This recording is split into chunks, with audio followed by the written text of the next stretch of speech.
일단 어제 1장부터 5장까지 지금 용감한에게 스타트에 따라서 그 구성에 따라서 1장부터 5장까지 강의가 진행되는데요. 그 내용에 대해서 일단 가볍게 한번 다시 보고 그리고 6장부터 시작하도록 하겠습니다. 일단 이거 강의를 찍은 목적 자체가 정말 회계를 처음 접하는 분들을 위해서 정말 짧은 시간에 요만큼만 설명했을 때 어떤 흐름이 머리에 잡힐 정도, 그 정도만 딱 그 정도 목적인 거죠. 그런 목적을 가지고 이 얇은 강점을 가진 이 책을 간단하게 보도록 하겠습니다. 일단 어제 했던 거를 다시 한번 볼게요.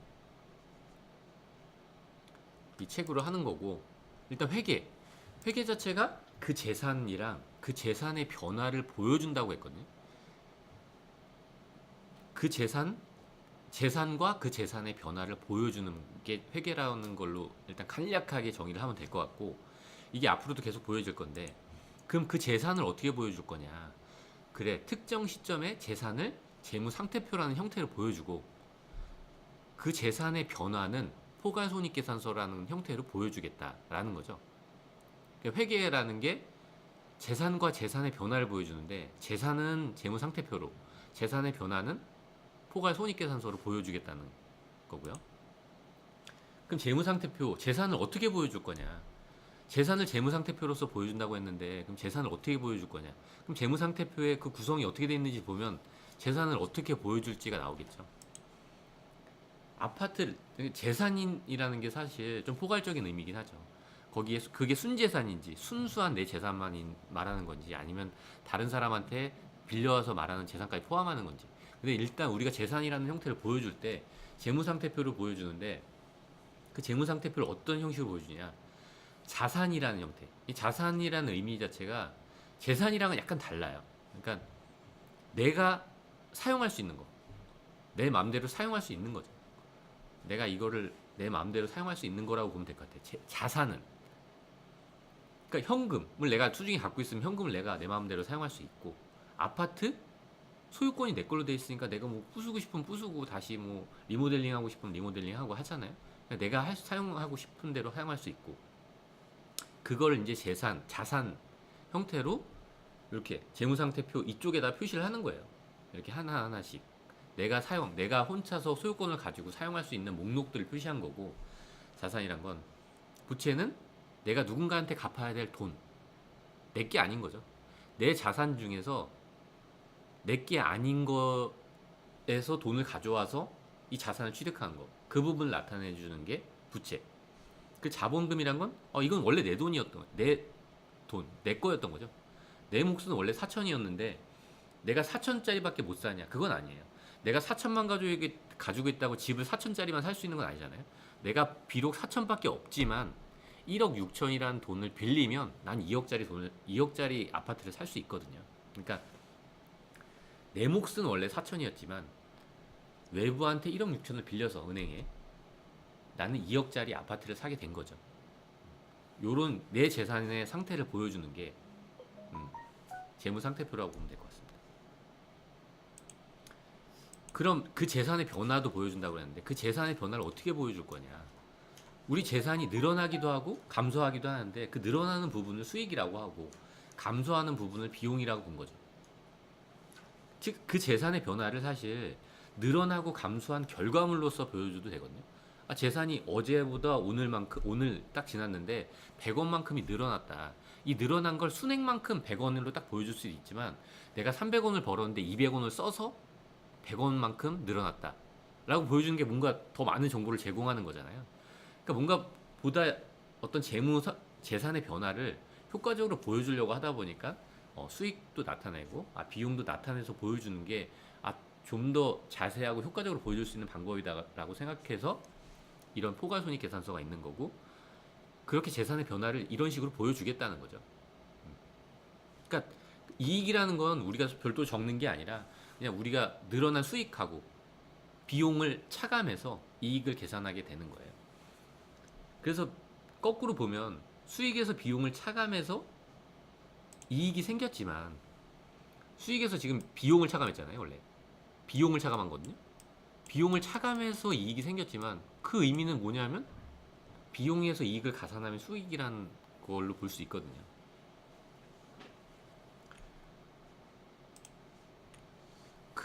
일단 그렇게 재산의 변화를 보여주는 게 포괄손익계산서고, 그럼 이제 회계 기간이란 거 왜 필요하냐? 그 재산의 변화를 보여주는 기간 자체가 중요한 의미를 갖거든요. 내가 어제부터 오늘까지 재산의 변화가 10원인가가 중요하고, 그 기간 자체가 그럼 1년이다.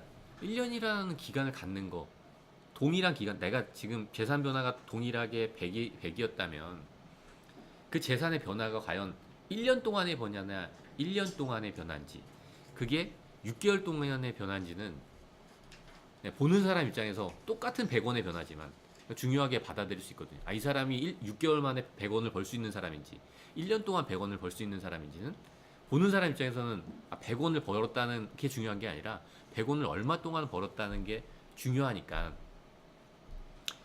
회계 기간이 상당히 중요하다고 할 수 있습니다. 일단 어제까지 내용을 간단하게 다시 한번 봤고요. 어제까지 한 내용 중에 질문이 있어가지고 그 질문 내용에 대해서 간단히 설명을 하겠는데, 우리 교재에 보면은 22페이지에 있거든요. 22페이지에 있는 내용인데, 뭐 이거 사실 교재가 뭐 지금 없으신 분도 있으실 텐데 꼭 교재가 있어야 되는 건 아닌데, 그 재무상태표를 한번 작성해 보라고 돼 있어요. 근데 재무상태표에 어떻게 돼 있냐? 일단 재무상태표를 한번 보면서 할까요? 우리가 재무상태표가 이렇게 돼 있었잖아요. 근데 거기에 예제가 어떻게 돼 있냐면, 자산, 현금 얼마, 아파트 얼마, 대출금 얼마, 이렇게만 딱 세 가지만 주어진 거예요. 그 예제 세 가지만. 현금은 이 사람이 뭐 하나도 없었고, 아파트는 2억이었고, 대출금은 1억 6천이었대요. 이렇게만 딱 예제가 주어졌는데 이거 재무상태표를 어떻게 만드냐고 질문이 왔거든요. 지금 보면 재무상태표에는 현금이 있고 아파트가 있고 대출금이 있는데 이건 없는 거예요. 이거는 그 예제에 목록이 없던 거예요. 근데 재무상태표를 그럼 어떻게 만드냐고 저한테 질문을 하시더라고요. 그러니까 그렇죠. 현금이 얼마인지도 모르고, 현금이 얼마인지 나와 있고 아파트가 얼마인지 나와 있고 대출금까지 얼마인지 나와 있는데 자본금이 얼마인지 안 나와 있다는 거죠. 근데 그 자본금이라는 거는, 그럼 이게 현금은 처음에 있었을 테니까 현금을 두 번 표시해야 되는 거냐 라는 질문을 하시더라고요. 근데 그게 현금이 두 번이냐? 그건 아니고요. 그러니까 자본금은 그냥 내 몫인 거예요. 내가 자산을 가지고 있는데, 자산, 내가 소유권을 가지고 있는 거, 내가 사용 수익할 수 있는 거, 이 자산이란 걸 가지고 있는데 이것 중에서 내가 누군가한테 갚아야 될 돈이 1억 6천이라면 나머지는 내 거겠죠. 그러니까 굳이 거기서 예시해서 보여주지 않은 거예요. 자본금이라는 걸. 그냥 거기서는 이제 표시할 때 그렇게 해놨어요. 자본금이 아니라 자본이라고 그냥 표시해놨거든요. 자산하고 부채만 주어져도 그 나머지가 내 거니까 그냥 거기서 굳이 자본금이 얼마다라고 주어지지 않아도 재무상태표는 작성할 수 있는 거죠. 네, 일단 그런 질문이 있어서 간단히 말씀을 드렸고, 또 하나 질문이 있어서 이 표랑 관련이 있는 건데, 이것도 사실 뭐 굳이 책이 없어도 되는데 3챕터의 마지막에 있는 키포인트에 있는 내용이에요. 그러니까 이 문제가 문제 형식인데, 다음 중 자산이 아닌 게 뭐냐요. 처음에 현금이 있었고 건물 있었고 상품 있었고 마지막에 매입 채무가 있거든요. 그러니까 매입 채무는 채무라고 돼 있잖아요. 매입 채무는 자산이 아니거든요. 근데 이제 질문하시는 분은 그런 거죠. 자산은 부채랑 자본인데 그게 매입 채무가 부채면 그것도 자산 아니냐. 근데 진짜 저도 이 얘기를 듣고 틀린 말이 아닌 거예요. 이 등식만 보고 하시는 게 너무 맞는 말이에요, 사실. 그래, 자산은 부채 플러스 자본인데 자산이 아닌 걸 찾으려 놓고 부채까지 넣어놓으면은 제가 생각해도 말이 안 되는 거예요, 그건. 근데 어쨌든 질문이 너무 좋아가지고, 자산이라는 게, 자산은 부채 플러스 자본이라는 건 사실 금액적인 의미예요. 이게 어떤 자산을 표시하는 목록, 그리고 대출, 그러니까 부채를 표시하는 목록, 자본을 표시하는 목록은 자산 다르고 부채 다르고 자본이 다른 거죠. 근데 이것들의 가치는, 자산의 총 가치는 부채를 뺀 부채를 제외한 나머지 가치가 자본이라는 의미에서 이 등식이 있는 거지, 이게 자산이 부채랑 자본을 포괄한다는 의미에서 있는 건 아니거든요. 그러니까 정말 너무 좋은 질문이라서 일단 질문해 주셔서 감사하고, 이제 다음으로 한번 넘어가 보도록 하겠습니다. 저희가 이제 5장까지 했었으니까 6장을 시작해 보도록 하겠습니다. 6장의 챕터가 영업이익과 당기순이익이 어떻게 다른가요? 그러니까 우리가 회계가 뭐냐면 재산이랑 그 재산의 변화를 보여주는 거였거든요. 그럼 재산의 변화를 어떻게 보여줬냐? 저희는 포괄손익계산서로 보여줬거든요. 근데 포괄손익계산서로 보여줬는데, 포괄손익계산서가 그 재산의 변화를 보여주는 거였는데, 그 재산의 변화를 플러스로도 보여줬고 마이너스로 보여줬죠. 네. 근데 그 플러스로 보여주고 마이너스로 보여주는 게 그 가운데 어떤 더 효과를 얻는 게 좋은지에 대해서 하는 얘기, 그런 거에 대한 얘기예요. 근데 실제 사례를 보면서 하면 더 편할 것 같아요. 그러니까 이게 내 재산이 커피 사업을 하는 내 재산, 내가 커피를 지금 커피 전문점을 하고 있는데, 나란 사람이랑 지금 옆집 사장님이랑 저랑 옆집 사장이면, 저는 이제 여기 스타벅스를 운영하고 여기 카페벤을 운영하는 사장님의 어떤 재산의 변화라고 생각해 볼게요. 지금 우리가 포괄손익계산서가 앞에서 보던 거랑 약간 형태가 다르죠. 그러니까 아까 앞에서 보던 거는 수익이 오른쪽에 있었고 비용이 왼쪽에 있었고 어떤 그림, 네모난 그림 안에 있었잖아요. 근데 이거는 한 줄로 이렇게 표시되어 있죠. 근데 일반적으로 사람들이 매출, 비용 이렇게 인식할 때 이런 표가 익숙하다 보니까 그 손익계산서를 일반 사람들한테 보여줄 때는 이런 식으로 보여줘요. 이렇게 일렬 순서대로 매출액, 비용, 그 다음에 영업이익, 영업비용, 이런 식으로 이런 위에서부터 아래의 형태로 보여주거든요.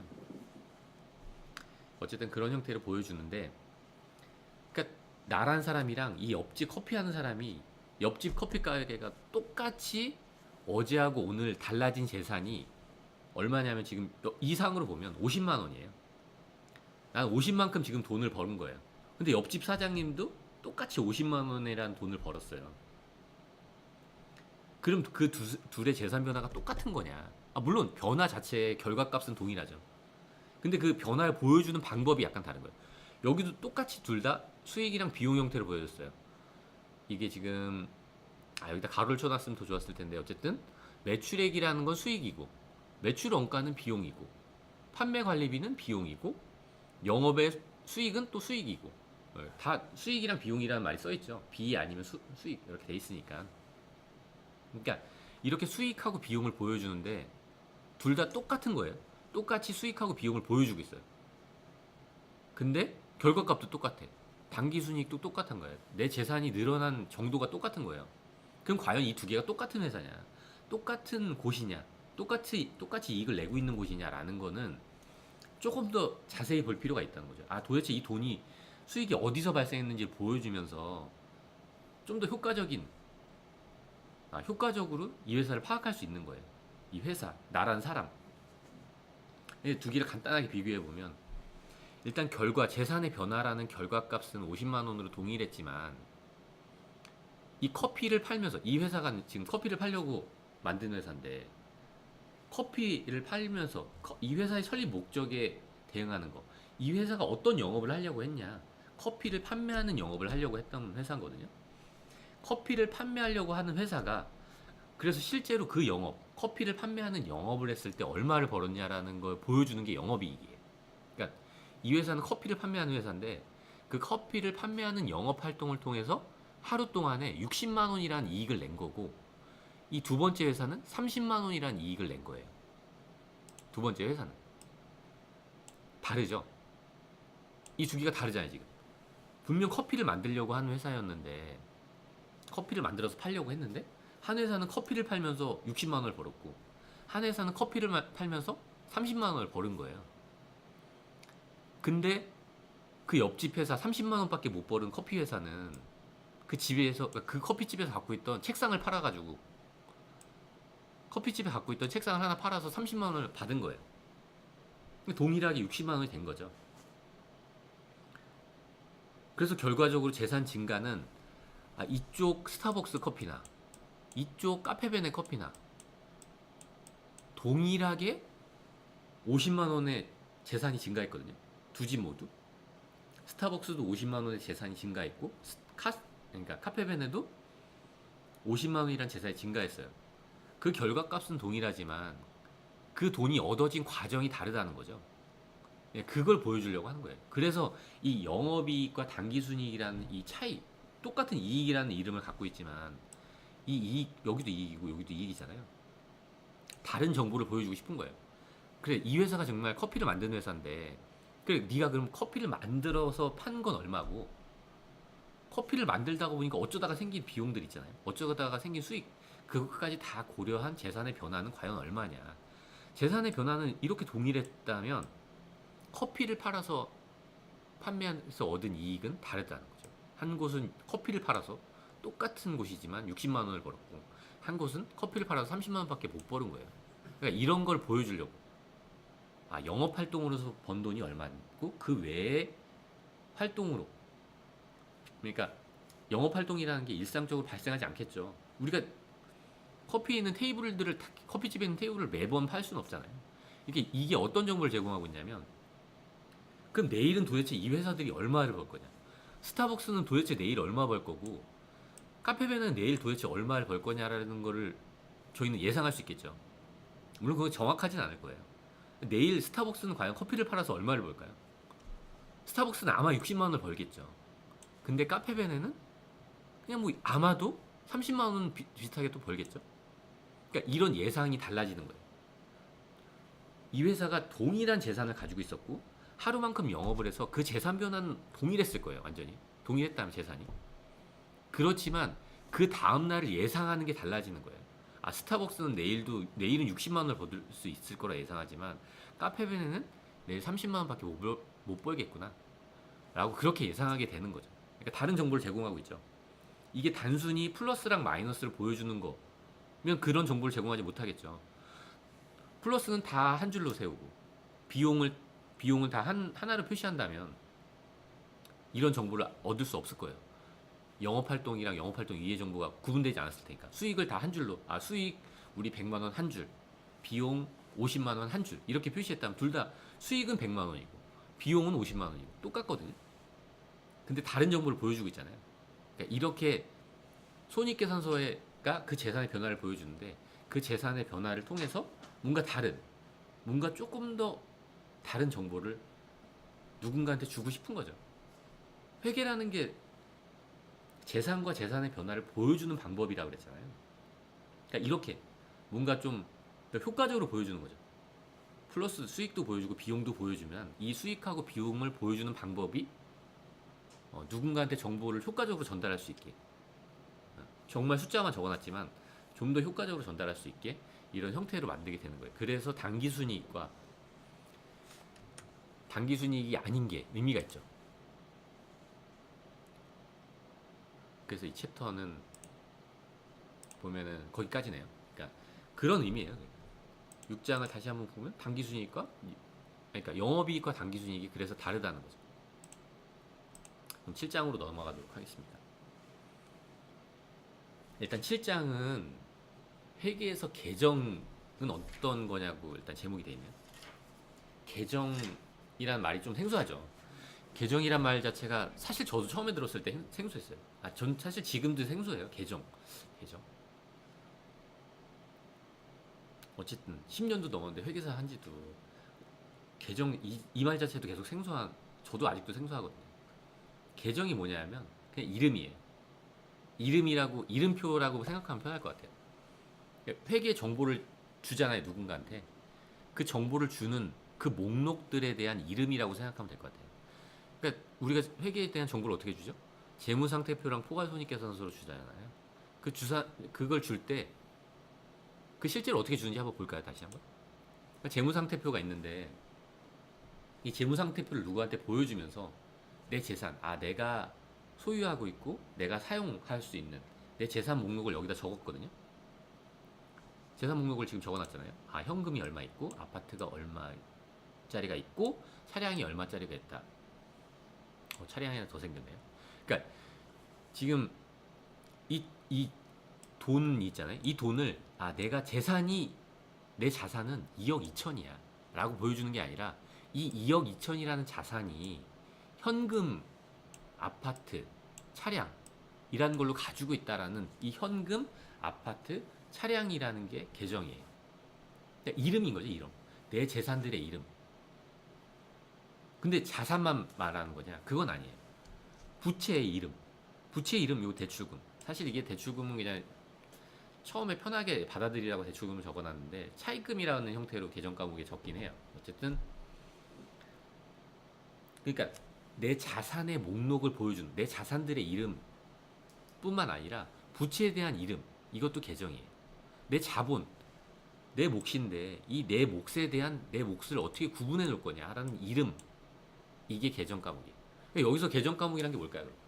다시 한번 보면 현금이 계정 과목이고 자산의 계정 과목, 그리고 아파트가 자산의 또 계정 과목이고 차량이라는 게 자산의 계정 과목이고, 그리고 여기서 대출금이라는 게 부채의 계정 과목이고 자본금이라는 게 이 자본의 계정 과목인 거예요. 그러니까 뭐 대단한 게 아니죠. 그냥 이름. 내 재산을 보여주는데 그 재산의 목록들에 대한 이름이라고 보면 될 것 같아요. 내 부채에 대한 목록의 이름을 이렇게 계정이라고 보면 될 것 같습니다. 그리고 다음으로 넘어가 보면 우리가 이제 재산과 재산의 변화를 보여주는데 재산의 변화가 지금 포괄손익계산서로 보여준다고 했잖아요. 그럼 그 포괄손익계산서로 보여줄 때도 마찬가지예요. 우리가 수익하고 비용이라는 형태로 지금 포괄손익계산 그 재산의 변화를 보여준다 그랬잖아요. 그럼 그 수익이 뭐냐? 도대체 어떤 수익이 있는 거냐? 그 수익을 보여주는 목록 자체가 계정 과목인 거예요. 이것도 계정인 거예요. 그러니까 매출액이라는 건 수익이라는 거의 계정 과목인 거죠. 영업의 수익도 사실 크게 보면 계정 과목이고, 내가 영업 활동을 한 그 이에서 얻은 수익, 이것도 하나의 계정이라고 볼 수 있어요. 포괄손익계산서의 계정. 그리고 그 세부 계정. 내가 커피숍을 하는데 이 커피숍을 주말에 잠깐 쉬는 동안 친구한테 빌려줬어요. 근데 친구가 고맙다고 100만 원을 준 거예요. 그게 내 영업 활동이랑은 다른 영업 외로 얻은 수익이거든요.